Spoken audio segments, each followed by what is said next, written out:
दोस्तों, कहानी गंधर्व सम्राट की लड़की में 5वें भाग में बूढ़ी योद्धा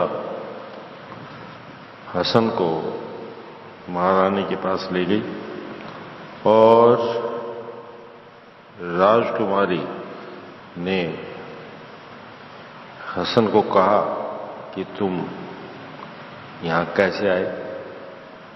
तब बुढ़ी ने कहा, यह लड़का अपनी पत्नी और बच्चों को ढूंढता हुआ यहां आया है। इसे शायद अपने पत्नी की तलाश इसी वाक द्वीप में है।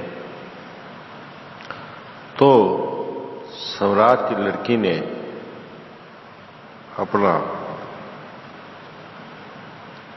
मुंह खोलकर दिखाया और उसे देखते ही हसन बेहोश हो गया।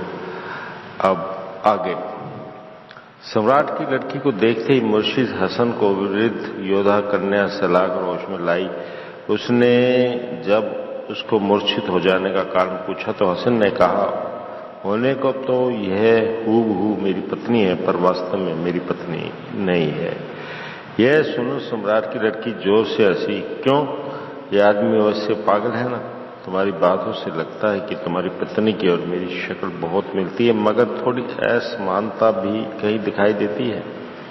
समानता कहाँ है और असमानता कहाँ है? उसने पूछा।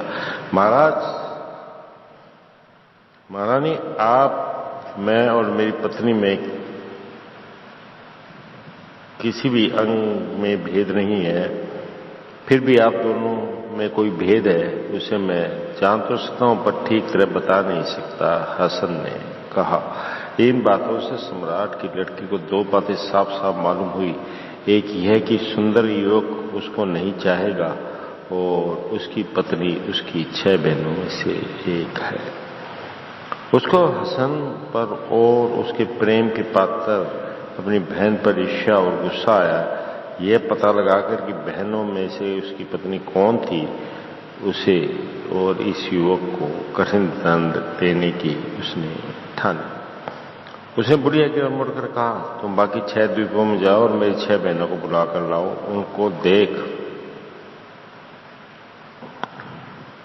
उनको देखे हुए भी 2 साल हो गए हैं।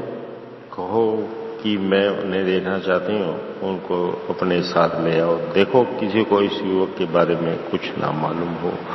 बुढ़िया को अपनी मालकिन की चाल समझ में नहीं आई। वह जल्दी जल्दी एक द्वीप में गई। सम्राट के एक लड़की को लेकर उसकी सबसे छोटी लड़की के पास गई। हसन की पत्नी यह लड़की ही थी, चूंकि यह सम्राट को सबसे अधिक प्यारी थी, इसलिए वह भी उसके साथ रह रहा था। अपनी सबसे छोटी लड़की के जाने के लिए उसने आपत्ति प्रकट की। यह कहा कि उसे कई अपशकुन दिखाई दिए थे। उसने अपनी छोटी लड़की को न जाने के लिए कहा, जब बहन ने मेरे लिए दावत दी है तो मैं जाए बगैर कैसे रहूंगी? मुझे उसको देखे 2 वर्ष हो गए हैं। यदि मैं अब कहूं कि मैं नहीं जाऊंगी तो वे नाराज होंगी। जब मैं बहुत दिन तुम्हें ना दिखाई दी थी तो तुम दुखी हुए थे, पर मैं वापस आ गई थी ना। इस बार भी वैसे ही चली आऊंगी।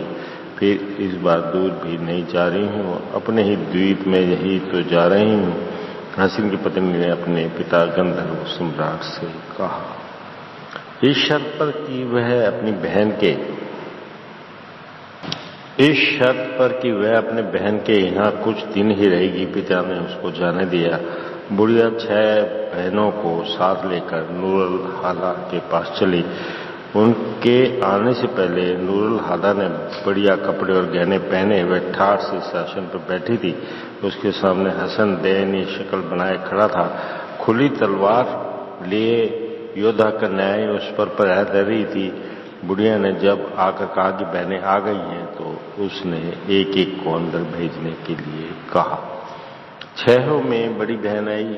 उसने उसको अपने बगल में बिठाकर रो रहा। हादा ने हसन से कहा, क्यों, ये तुम्हारी पत्नी है? इनका सौंदर्य वर्णन अतीत है, फिर भी इसमें और मेरी पत्नी में फर्क है। भेद क्या है मैं साफ साफ नहीं कह सकता। नूरुल हादा ने अपनी बहनों को इसी तरह एक करके बुलाया, हसन को दिखाकर पूछा, क्या यही तुम्हारी पत्नी है? इस तरह 5 बहनें आई। सबके बारे में हसन ने वही कहा जो उसने पहले कहा था। अब हसन की पत्नी की बाकी रह गई थी।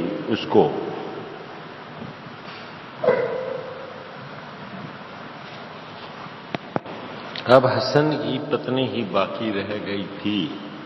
उसको बुलाने के लिए नूरुल हादा ने बुढ़िया से कहा। वह अंदर आई। उसको देखते ही हसन चिल्लाकर नीचे गिर पड़ा। वह भी उसको देखकर अपनी बहन के सियासन पर मुर्शिद हो गई। नूरुल हादा अपनी इच्छा छुपा न सकी। इस आदमी को ले जाकर नगर से बाहर फेंक दो। उसने अपने सैनिकों को आज्ञा दी। उन्होंने हसन को ले जाकर समुद्र तट पर फेंक दिया। हसन की पत्नी के होश में आते ही नूरुल हादा ने उससे कहा, बेशरम कहेंगी, इस आदमी के साथ तुम्हारा क्या संबंध है? बिना पिताजी से कहे तुम उसकी पत्नी हो गई हो और अब उसे छोड़कर आ गई हो। दोनों तरफ से तुम बिगड़ी। तुमने अपने वंश पर जो कलंक लगाया है उसे तुम्हें अपने रक्त से ही हटाना होगा। फिर उसने अपनी दासियों से कहा, इसको खंबे से बांध दो, जब तक खून की बाढ़ ना बहे तब तक इसे पीटो। फिर उसने अपने पिता को एक चिट्ठी लिखी। उसमें अपनी बहन की सारी कहानी बताई और यह भी लिखा कि उसे वह क्या दंड देने जा रही थी। उस चिट्ठी को उसने एक दूत के द्वारा पिता के पास भेजा। ये चिट्ठी देखते ही सम्राट की आंखों के सामने अंधेरा छा गया, परंतु उसने जवाब में लिखा, तुम्हारी बहन के अपराध का उचित दंड देना कोई नहीं है। उसको कैसे प्राण दंड देना है ये निर्णय करके तुम ही अमल में लाओ। हसन जब वो होश में आया तो वह समुद्र तट पर था। उसे अब कोई आशा न थी। इन भयंकर द्वीपों से बाहर जाने का मार्ग भी वह न जानता था। वह पागल की तरह उठा और इधर उधर चलने लगा। चलते चलते उसके मन में तरह तरह की बातें आने लगी। जब मैं बेहोश था तब क्या हुआ होगा? मैं समुद्र तट पर क्यों भेजा गया? इन प्रश्नों के साथ उससे में कुछ आशा भी उपजने लगी। वह यूं पैदल चला जा रहा था कि करीब 12 वर्ष की 2 लड़कियों को देखा जो एक कुल्ले के लिए झगड़ सी रही थी। उस पर कुछ अक्षर थे, कुछ साउट भी थी। उसने उनको अलग करके पूछा, क्यों झगड़ रहे हो? जो दोनों कह रही थी कि वह कुल्ला उसको मिला था। हसन ने कहा, मैं तुम्हारा झगड़ा निपटाऊंगा। मैं एक पत्थर फेंकूंगा, जो पहले पकड़कर लाएगी उसका ही ये कुल्ला होगा, ठीक है ना? वह इसके लिए मान गई। हसन ने एक पत्थर फेंका। दोनों लड़कियां उसके लिए भागी। वह तब तक कुल्ला सिर पर रखकर खड़ा रहा। जल्दी दोनों भागी भागी आई। एक के हाथ में पत्थर था। उस लड़की ने कहा, ये लो मैं जीती, तुम कहाँ हो? हसन को यह देख आश्चर्य हुआ कि वे दोनों उसको खोज रही थी। वह तो अंधी नहीं है, क्यों इधर उधर मुझे खोज रही हैं? मैं यहां तो हूं, ये सोच वे चिल्लाया, मैं यही हूं। जिस तरफ से आवाज आई थी उस तरफ बच्चों ने देखा, पर जब वह न दिखाई दिया तो वह डर कर रोने लगी। हसन ने उसको छूकर पूछा, क्यों यूं रोती हो? ये सुन उनको और डर लगा और वे जोर से भागने लगी। अरे ये तो कोई जादू का कुल्ला मालूम होता है, इसको पहनने से शायद अदृश्य हो जाते हैं, हसन ने सोचा। अब वह छुपा छुपा जा सकता था और अपनी पत्नी को देख सकता था। उसे इतनी खुशी हुई कि खुशी में उसने नाचना चाहा। वह तुरंत नगर में गया और बुढ़िया को लिए खोजने लगा। उसको एक कमरे में बांधकर छोड़ दिया गया था, यह निश्चित रूप से जानने के लिए वह अदृश्य था कि उसने एक कोने में रखी चीनी के बर्तन को धड़ाम से तोड़ा। बुढ़िया ने इधर उधर देखा। जब उसे कोई न दिखाई दिया तो वह जोर से चिल्लाई, भूत, तुम कौन हो? मैं भूत नहीं हूं, हसन हूं, तुम्हें छुड़ाने के लिए आया हूं, कहकर हसन ने सिर पर से कुल्ला उतारा। अरे हसन, तुम भी कितने अभागे हो। हमारी रानी को इसका दुख रहा कि तुमको उसने जीती जी छोड़ दिया था। तुम्हें पकड़ लाने के लिए उसने सिपाही भेजे हैं। तुम जल्दी कहीं भाग जाओ, बुढ़िया ने कहा। उसने ये भी बताया कि उसकी पत्नी को क्या दंड दिया जा रहा है। मुझे मेरी पत्नी को और तुम्हें बस खुदा ही बचाएंगे। इस कुल्ले को देखो, यह जादू का कुल्ला है, इसे सिर पर रख कर मैं कहीं भी जा सकता हूं, मुझे कोई नहीं देख सकता, हसन ने कहा। बुढ़िया ये सुनकर बड़ी खुश हुई। तो मुझे छुड़ाओ, मैं तुम्हें जगह दिखाऊंगी जहां तुम्हारी पत्नी को बांधा गया है। हसन ने उसके बंधन तोड़ दिए। अपने सिर पर कुल्ला रखकर उसने बुढ़िया का हाथ पकड़ा। तुरंत वह भी उसके साथ अदृश्य हो गई। बुढ़िया उसको एक काली कोठरी में ले गई। हसन की पत्नी उसी में बंदी थी। वह दीन स्थिति में थी। उसने ये भी सोचा तो कि उसे एकाक पत्नी के सामने प्रत्यक्ष नहीं होना चाहिए ताकि वह घबरा न जाए। उसकी दीन स्थिति को वह न देख सका। उसने सिर पर से कुल्ला उतार कर उसका आलिंगन किया। वह अपने पति को देखते ही उसके हाथों में मूर्छित हो गई। हसन ने उसके बंधन काट दिए। बुढ़िया की सहायता से उसकी सेवा शुरू की और उसको होश में लाया। उसने धीमे से आंखें खोलकर कहा, मुझे नहीं मालूम कि तुम आकाश से उतरे हो या भूमि से ऊपर आए हो। मुझे मेरी किस्मत के हाथ छोड़, जिस रास्ते से आए हो उसी रास्ते चले जाओ।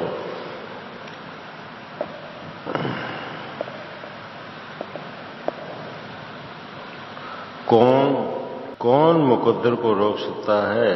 जब मेरी बहन मुझे मरवा रही होगी तब तुम मुझे ना देख सकोगी कि अरे पगली, मैं तुमको बगदाद ले जाने के लिए आया हूं। हसन ने कहा। उसकी पत्नी को विश्वास नहीं हुआ।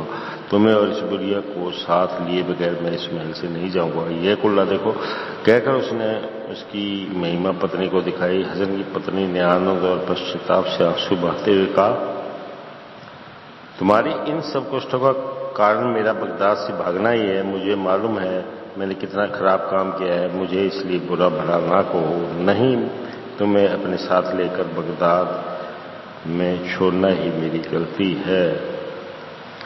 अब फिर कभी ऐसा काम नहीं करूंगा। हसन ने कहा। जब उसने कुल्ला पहना और एक हाथ में बुढ़िया को और दूसरे हाथ में अपनी पत्नी को पकड़ा तो तीनों अदृश्य हो गए।